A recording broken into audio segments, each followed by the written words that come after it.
Voter card দিয়ে আধার বানিয়ে বৈধ পরিচয়পত্র। বারাসাতের নকল পরিচয়পত্র নেটওয়ার্কের পর্দা ফাঁস হয়েছে। ভারতীয় ভোটার কার্ডে বাংলাদেশের ছবি বসিয়ে ভুয়ো voter card, digital voter card বের করে আধারের জন্য আবেদন। দাবি পুলিশ সূত্রে, আধার কার্ড বানিয়ে সেই নথি দিয়ে আসল ভোটার কার্ড পেতে আবেদন। জাল নথি দিয়ে আবেদনের পর আসল ভোটার কার্ড বাংলাদেশের হাতে। জাল নথিতে আসল পরিচয়পত্র দিয়ে বাংলাদেশের হাতে ভারতের পাসপোর্ট।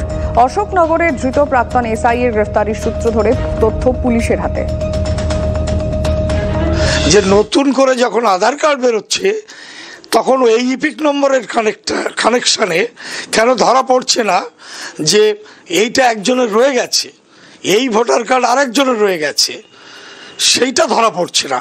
এইটা একটা সাংঘাতিকভাবে তদন্ত হওয়া দরকার, সঠিক তদন্ত, নিরপেক্ষ তদন্ত। কোথাও দিলে তো সব তার এইবার আধার দিলে সমস্ত ডিটেলস, আপনার ব্যাংক অ্যাকাউন্ট, যেহেতু আধারের সঙ্গে এখন প্যান কার্ড সংযুক্ত, সুতরাং আপনার ব্যাংক অ্যাকাউন্ট, আপনার ব্যাংকের ব্যালেন্স, আপনার জমিতেও যেহেতু আধার কার্ড এবং ভোটার কার্ড এবং প্যান কার্ড ইউজ হচ্ছে, এভরিথিং সেখান থেকে বেরিয়ে যাচ্ছে। সঠিকভাবে দেখার দায়িত্ব কিন্তু স্থানীয় ডিআইবি যদি এই ব্যাপারটা যদি সঠিকভাবে তদন্ত করতো বা তারা যদি খতিয়ে দেখতো, তাহলে এই জিনিস তারা করতে পারতো না। এবং আমরা মনে করি এর পেছনে শাসক দলের প্রচ্ছন্ন এবং মদত আছে, এবং তারা এইটাকে কাজে লাগিয়ে তারা ভোট ব্যাংক তৈরি করার স্বার্থে তারা এই কাজগুলো করছে। সিস্টেমে গলদ অবশ্যই আছে, এবং তার জন্যই সিস্টেমে গলদ কোথাও কোথাও ওভারলুক হচ্ছে, এবং কোথাও কোথাও যারা এইভাবে জাল যোগসাজশে যুক্ত তাদের জন্য প্রশাসন আছে, এবং প্রশাসন সেই মতন করেই ইন্টারোগেশনের মধ্য দিয়ে দেখুন 1 থেকে 2 থেকে 5 এদেরকে বের করছেন। পাসপোর্ট জালিয়াতির মধ্যে ভুয়ো আধার কার্ড চক্রের পর্দা ফাঁস হয়েছে। মুর্শিদাবাদের সুতি থেকে গ্রেফতার হয়েছে 3 জন। বাজেয়াপ্ত করা হয়েছে জাল আধার কার্ড তৈরির যন্ত্র, প্রচুর ভুয়ো আধার কার্ড, অন্যের ব্যক্তিগত তথ্য চুরি করে তৈরি হতো জাল আধার কার্ড। দাবি গোয়েন্দাদের। চক্রে আর কারা জড়িত, কতদূর ছড়িয়ে জালিয়াতি জাল, তদন্তে পুলিশ।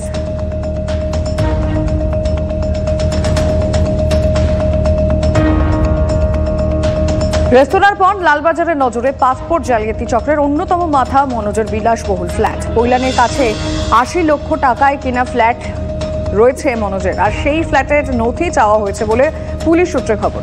ফ্ল্যাটটি কবে কেনা, ফ্ল্যাট কেনার টাকা কিভাবে শোধ করা হচ্ছে সেই তথ্য জানতে চায় লালবাজার। নথি পেলেই সিল করা হবে ফ্ল্যাট। আর এই জালিয়াতি চক্রের ধৃতদের প্রত্যেকের ব্যাংক অ্যাকাউন্ট সংক্রান্ত তথ্য পেতে সবার প্যান নম্বর সংগ্রহ করে ব্যাংকের চিঠি।